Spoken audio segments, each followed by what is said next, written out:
उसका सहीफ़ा भी तो कभी मुझे सुनाओ। ये भी तो सुनाओ कि तुम्हारे बातिन में क्या गुज़र रही है। सिर्फ़ ज़ाहिर की अगर सुनोगे और शऊरी इस्तेंबात करोगे तो उससे मामले की हकीकत नहीं जान सकोगे। लेकिन जब तुम अपने कल्ब को भी बीच में लेकर चलोगे, अपने दिल का सहीफ़ा भी सुनोगे, तो फिर तुम्हारा ध्यान दिल और दिमाग का मुत्तफ़िक होके जिस तरफ चलेगा, तो वो फिर आपको रूहानियत की तरफ लेकर जाएगा। और चलें, मक्ता भी सुना देता हूँ।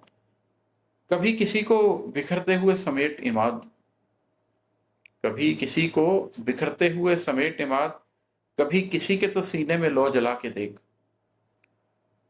अपनी ज़ात के ऊपर जब आप काम कर लेते हैं, तो आपको एक वक़्त पर एहसास होता है कि आप ऐसी जगह हैं, जहाँ पर आपको सबको छोड़ देना चाहिए और सिर्फ़ अपनी ज़ात पर काम करना चाहिए।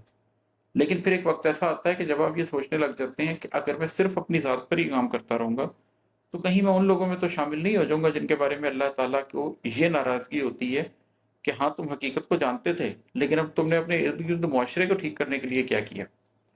और उन लोगों को भी सज़ा मिलेगी जो बिगड़े हुए थे, और उन लोगों को भी सज़ा मिलेगी जो खुद तो बिगड़े हुए नहीं थे, लेकिन उन्होंने बिगड़े हुए लोगों को देखा और सोचा कि कोई फ़र्क नहीं पड़ता। कुरान में इस बारे में एक आयत भी मौजूद है कि एक तरफ तो वो लोग थे जो बिगड़े हुए थे, जो काफ़िर थे, लेकिन दूसरी तरफ जो अहले हक थे वो भी 2 गिरोहों में बँट गए, और उनमें से एक गिरोह दूसरे गिरोह से कहता था कि तुम क्यों इन लोगों को समझाते हो जबकि तुम जानते हो कि ये कभी भी हकीकत को नहीं पाएँगे, ये कभी भी सच को नहीं पाएँगे, इनके पीछे भागने का कोई फ़ायदा नहीं है, छोड़ो तुम अपना वक़्त ज़ाया कर रहे हो। तो दूसरा गिरोह उनसे आगे से ये कहता था कि नहीं, हम कम से कम इतना अपनी कोशिश तो करें, हम अल्लाह को ये तो कह सकें कि हमने अपनी कोशिश की है। तो ये 3 तरह के लोग होते हैं। एक वक़्त होता है जिस वक़्त आपने सिर्फ़ अपनी ज़ात पर काम करना होता है। लेकिन फिर एक वक़्त आता है कि आपको ये सोचना पड़ता है कि क्या ये काफ़ी है कि पूरे मुआशरे को जिस मर्ज़ी डगर पे मैं चलने दूँ और बस अपनी ज़ात की सफाई करके बैठा रहूँ? नहीं, ये काफ़ी नहीं है।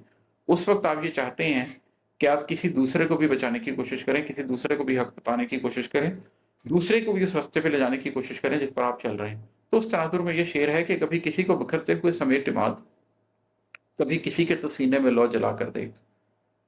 उम्मीद है किसी न किसी के सीने में जो लौ जलाने के काबिल हो जाऊँगा मैं इंशाअल्लाह ताला। शुक्रिया।